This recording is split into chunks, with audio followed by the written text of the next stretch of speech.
بسم اللہ الرحمن الرحیم۔ معزز سامعین السلام علیکم۔ اللہ کا انصاف۔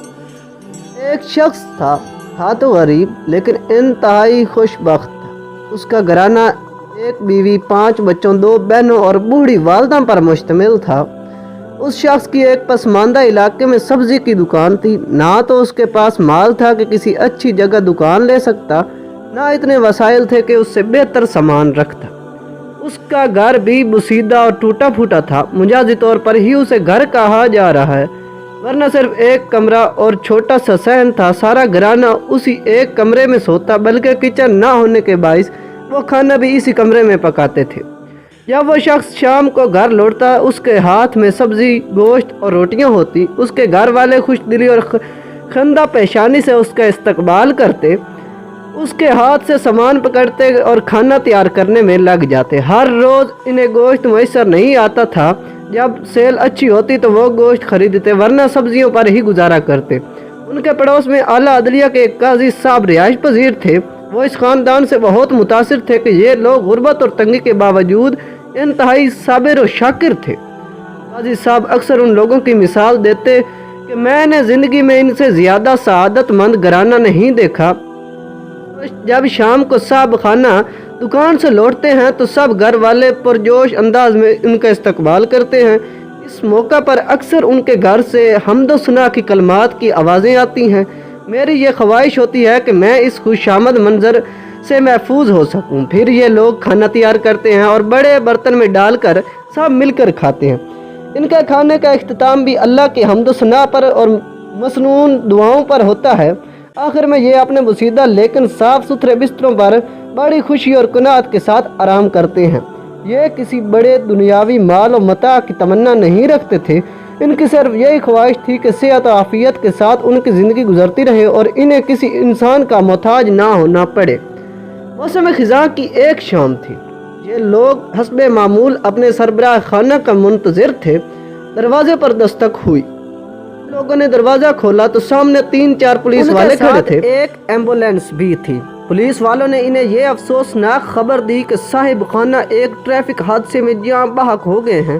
ہوا کچھ یوں ہے کہ اس شخص نے شام کے وقت اپنی دکان بند کی، پڑوس میں کساب کی دکان سے گوشت خریدا، نان بائی سے روٹیاں لیں اور سبزیوں کا تھیلا گوشت اور روٹیاں لے کر گھر کی طرف چل پڑا۔ سڑک عبور کرتے ہوئے ایک تیز رفتار گاڑی نے اسے کچل دیا اور یہ بیچارہ موقع پر ہی جاں بحق ہو گیا۔ اس دل خراش ثانیہ کی وجہ سے کرب و جوار کے لوگ بھی جمع ہو گئے۔ انہوں نے متفق و تجہیز تکفین کا بندوبست کیا۔ اگلے دن صبح کے وقت اس کی نماز جنازہ ادا کر کے اس کے دفن کر دیا گیا۔ سارے گھر کی کفالت کا انحصار اس اکیلے شخص کی آمدنی پر تھا۔ اب سب سے بڑا مسئلہ یہ تھا کہ گھر کیسے چلایا جائے۔ اس شخص کی سب سے بڑے بیٹے کی عمر 15 سال تھی۔ یہ ہائی اسکول میں زیر تعلیم تھا۔ اس نے تعلیم کو خیر آباد کہہ دیا اور اپنے باپ کی دکان کھول لی۔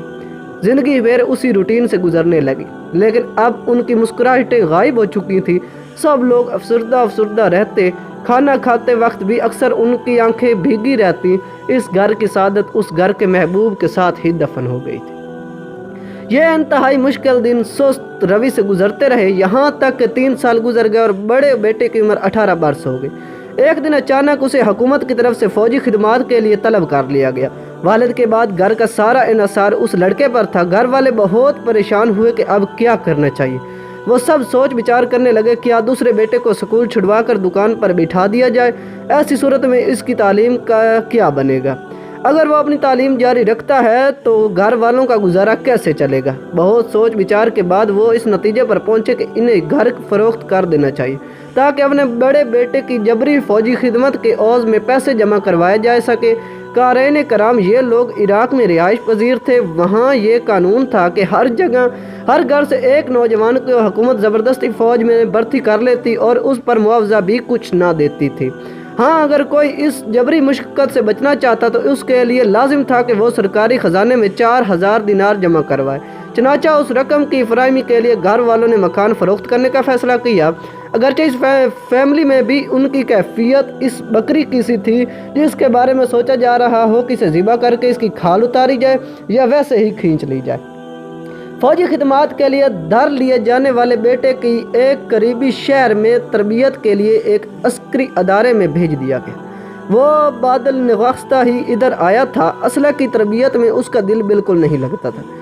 انسٹرکٹر بولتے رہتے مگر یہ اپنے خیالوں میں گم رہتا، اس کا ذہن میں آنے والے گھریلو حالات گھومتے رہتے۔ اساتذہ کئی مرتبہ اس کی توجہ دلاتے، لائیو وارننگز دیں، لیکن اس کا جسم تو یہاں تھا، ذہن کہیں اور اٹکا ہوا تھا۔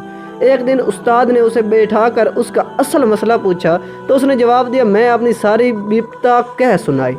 اب استاد نے اصرار کرنا چھوڑ دیا اور اس کا مسئلہ اپنے آفیسر کے سامنے پیش کیا۔ آفیسر نے اس کے مسئلے کا کوئی حل نکالنے کی بجائے اس کی ڈیوٹی کچن میں لگا دی۔ اب وہ یہاں برتن دھوتا، گوشت کاٹتا، آگ جلاتا اور کھانا تقسیم کرتا۔ شب و روز اس کی یہی مصروفیات تھی۔ ادھر اس کی ماں کی بھی یہی کیفیت تھی۔ وہ بظاہر تو چلتی پھرتی، کھاتی پیتی اور سوتی جاگتی تھی، لیکن اس کا ذہن کسی اور ہی دنیا میں گم رہتا تھا۔ اس نے اپنے گھر کی رجسٹری گروی رکھ کر ایک پراپرٹی ڈیلر سے کچھ رقم گھریلو اخراجات کے لیے ادھار لی اور اپنے مکان فروخت کرنے کے لیے لگا دیا۔ مختلف خریدار ان کا مکان دیکھنے کے لیے آتے رہے۔ آخر 20 دن کے بعد ان کا مکان 4000 دینار میں فروخت ہو گیا۔ پھر مزید 9 دن کاغذی کارروائی میں لگ گئے۔ صرف ایک دن باقی بچا تھا کہ ان کے ہاں یہ ضابطہ تھا کہ 30 دن کے اندر اس جبری فوجی خدمات کے عوض میں 4000 دینار جمع کروائے جا سکتے تھے۔ 30 دن گزرنے کے بعد یہ معاوضہ بھی قبول نہیں کیا جاتا تھا۔ اس خاتون نے یہ معاوضہ جمع کروانے کے لیے اس شہر جانا تھا جس میں اس کا بیٹا تھا۔ یہ شہر 240 کلومیٹر کے فاصلے پر تھا۔ جب وہ بس سٹاپ پر پہنچی تو اس شہر جانے کے لیے اس کے علاوہ کوئی اور مسافر نہیں تھا۔ اس نے کافی دیر تک سواریوں کا انتظار کیا، لیکن کسی کو آنا نہ تھا۔ وہ ہر پل انگاروں پہ لیٹ رہی تھی۔ اس کے سارے خاندان کی زندگی اور ناموش دائیوں پر لگی تھی۔ اس نے بس والے سے کہا، تم گاڑی لے کر چلو، میں ساری بس کا کرایہ ادا کروں گی۔ ڈرائیور اس اکیلی خاتون کو لے کر چل پڑا۔ راستے میں باتوں میں اس نے سادہ لو خاتون سے یہ معلوم کر لیا کہ اس کے پاس 4000 درہم موجود ہیں۔ ڈرائیور کی نیت بدل گئی۔ راستے میں ایک ویران جگہ پر جا کر ڈرائیور نے گاڑی کھڑی کر لی اور خنجر کی نوک پر اس خاتون سے نیچے اترنے کے لیے کہا۔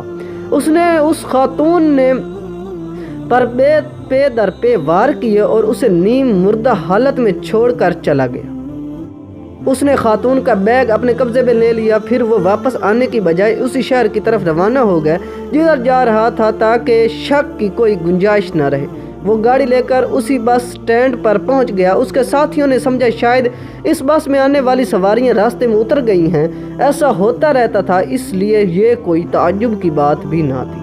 واپسی پر ڈرائیور اسی راستے سے گزرا۔ جب وہ اس جگہ کے قریب پہنچا جہاں اس نے جرم ارتکاب کیا تھا، اس کے دل میں خیال آیا کہ ایک مرتبہ اس عورت کی لاش پر نظر ڈال لوں۔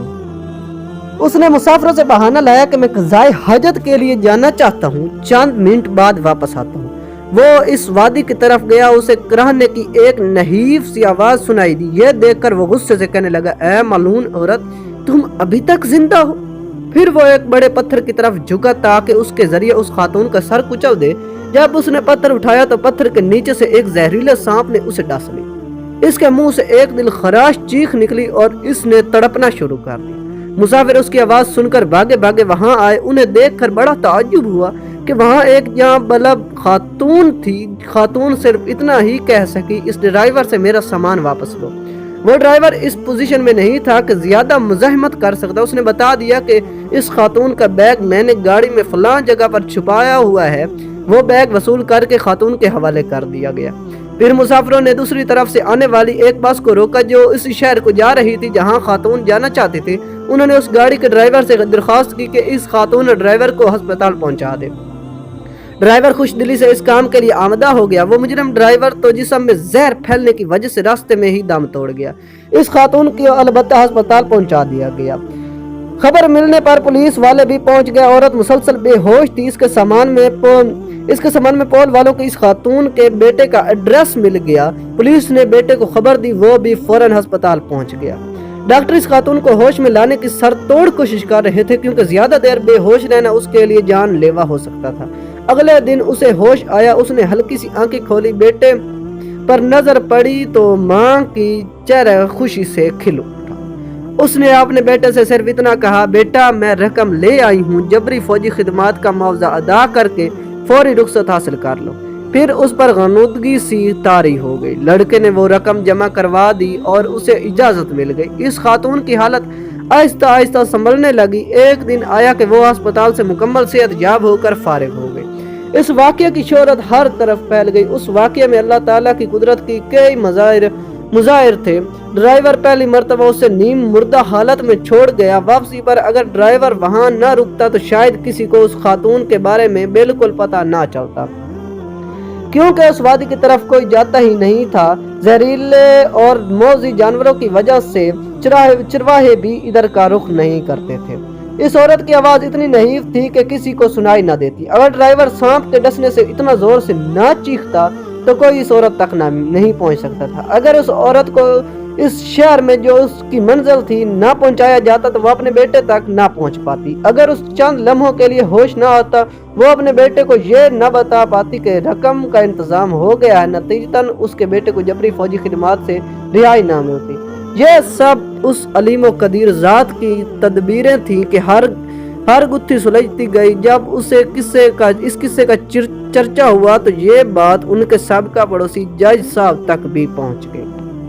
انہوں نے اپنے دوست و احباب اور محلے داروں سے کہا کہ ضرورت اور آزمائش کے اس گھڑی میں ان لوگوں کی مدد کرنی چاہیے۔ ان لوگوں نے پیسے اکٹھے کر کے ان کے مکان خریدنے والے شخص سے رابطہ کیا۔ اس تک بھی یہ واقعہ پہنچ چکا تھا۔ وہ بھی خوشی خوشی یہ مکان واپس کرنے پر تیار ہو۔ رقم اتنی جمع ہو چکی تھی کہ 4000 دینار جمع کروانے کے باوجود 3000 دینار بچ گئے۔ اس رقم کے ذریعے مکان کی حالت کو بہتر کیا گیا۔ لڑکے نے دوبارہ والد کی دکان سنبھال لی۔ اب صورتحال بدل چکی تھی۔ اس کے پاس دور دراز سے گاہک آنے لگے۔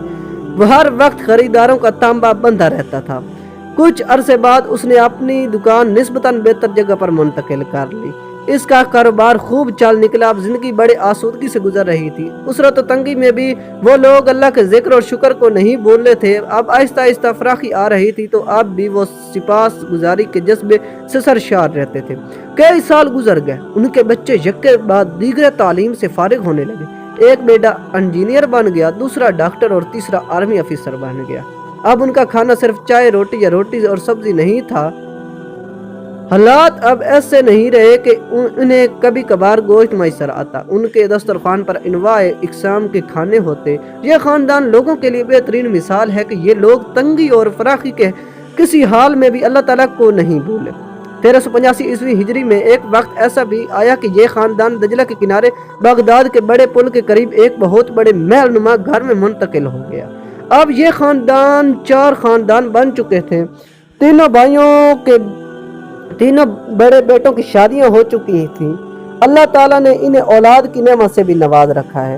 اب بھی اس کے گھر سب افراد محبت اور احترام کے اٹوٹ رشتے میں جڑے ہوئے ہیں۔ کبھی انہیں ایک دوسرے سے شکایت پیدا نہیں ہوئی۔ والد کی وفات سے لے کر ان کی والدہ ہی گھر کے سربراہ ہیں۔ گھر کا ہر فرد ان کے رائے کے بے حد احترام کرتا ہے۔ اس سے پہلے کہ ہم اس واقعے کو ختم کریں، اس کے سب سے اہم نقطے کی طرف توجہ دلانا چاہتے ہیں۔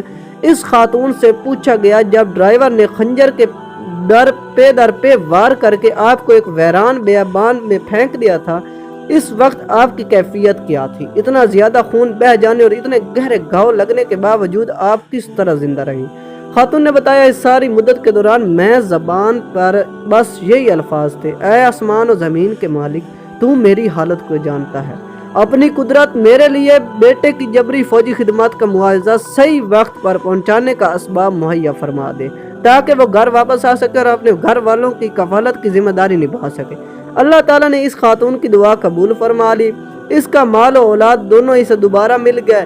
مالک حقیقی نے اس کے دشمن سے انتقام بھی لے لیا اور ان کی تنگی و اسرت بھی فارغ بن لی اور آسودگی میں بدل گئی۔ سچ فرمایا، یا اللہ کے رسول صلی اللہ علیہ وسلم، مظلوم کی بد دعا سے بچ کر رہو کہ اس کے اور اللہ کے درمیان کوئی رکاوٹ نہیں ہوتی۔ سبحان اللہ۔